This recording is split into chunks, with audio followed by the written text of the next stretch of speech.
moving right along for PORTEC 2. If you didn't know PORTEC 1, look at my previous reel because PORTEC 2 is an add-on to this and is comparing the optimal adjuvant treatment for patients with high intermediate risk early stage endometrial cancer, comparing EBRT, which was from PORTEC 1, versus new vaginal brachy.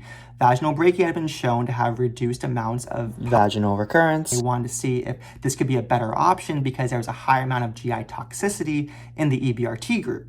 So they took 400 patients, they did a 1-to-1 RCT analysis on this, and they found originally that there was no change in vaginal recurrence in both the groups, but that there was an increased risk of distant mets as well as pelvic mets at the 10-year mark in patients who got vaginal brachy.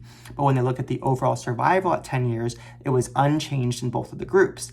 When they then looked at the toxicity group, there was still an increased amount of GI toxicity that was similar to PORTEC 1 in the EBRT arm, but that wasn't shown really in the vaginal brachy arm. So given the fact that there was still a reduced toxicity in vaginal brachy without sacrificing OS, then that was now the standard of care, vaginal brachy for that population.